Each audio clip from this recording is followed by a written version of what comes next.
Ta-da! Hi everyone, my name is Emily and this is the Martha&Me Crochet Podcast. My hope is that you will grab some yarn, get comfortable, and enjoy listening to some crafting content while you make something that brings you joy.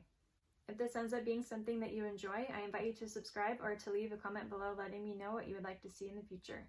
Let's get started. This is a sweater I made for my son. He's 2 years old and his favorite color is green. This is the Plain Jane sweater by Sweet Everly Bee, and it is a top-down raglan construction that is made using extended single crochets. The sizing in the pattern goes from newborn to 2 years old, and the 2-year-old size fits my son really well. The designer recommends using a 3.25mm crochet hook and Hawthorne yarn from WeCrochet, which is a superwash and nylon fingering weight yarn. I'm going to link everything in the description below. I've had this yarn in my stash for years.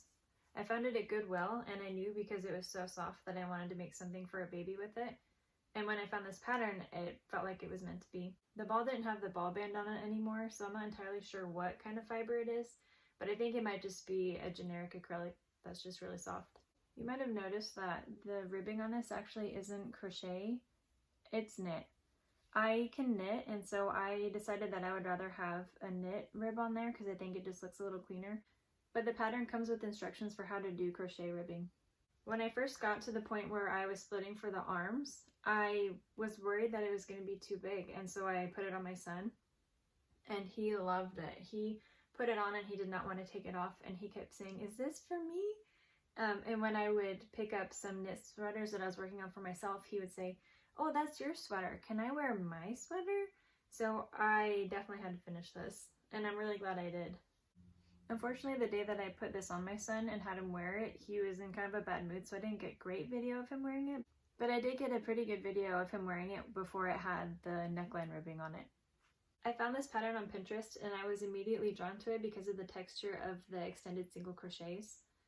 And I really like it too. I had never done that stitch before, but now that I have, I think I'm going to use it more often. But yeah, I love it.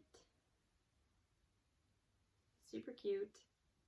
Alright, let's move on to my works in progress. If you saw my last video, 5 crochet patterns for fall/winter, you'll recognize this pattern. I wanted to say thank you to everyone who watched that video and gave it a thumbs up. It received so much more attention than I was expecting. In that video, I talked about my journey with a specific pattern called the Chainette Turtleneck. It's a design by Jayne, who owns a business called Knits and Knots.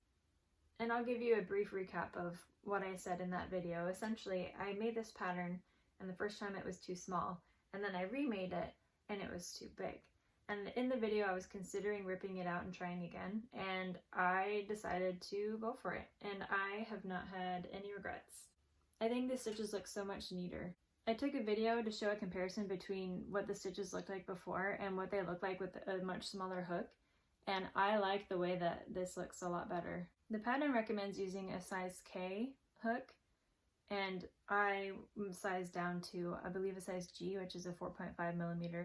I didn't really use the numbers from the pattern, but I did use the construction, and you can tell that it is leaving more of a hole at the point where I'm increasing, but I think I'll solve that by just working a chain around the arm when I'm done, and I think it'll be totally fine.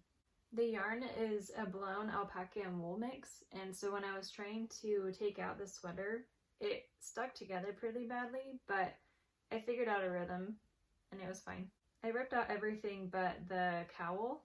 I left that because I like the way that it is very loose and flowy. I think I started crocheting it about a week ago, and I've already split for the body. I'm super excited to see how it turns out. I think it's going to be really good. If you guys have seen the latest season of the Great British Baking Show, you'll know that the last challenge that they do is to remake their first bake, but use what they've learned along the way to make it even better. And I feel like that's what I'm doing with this sweater. I think I'm finally going to get it the way that I want it. So stay tuned. Let's move on to future plans. The top contender is a pattern from the designer Namaste and Crochet. If you haven't heard of her, she makes beautiful runway level designs that I'm always in awe with. I'll include some pictures of some of her designs, and I'll link her website down below. But she has one pattern that's called the Lantern Sweater that I've been eyeing for a while, and I think I'm finally going to start it. The stitch pattern is pretty basic, but the designer did a really good job of making it look elevated. I'm particularly interested in the way that she did the cuffs on it, It's not ribbing. I'm not quite sure what she did. I'll find out because I think they look really cool. I didn't have a ton of content for you guys today, but I wanted to say thank you for watching, and I hope that your projects go well. Happy crocheting, everybody!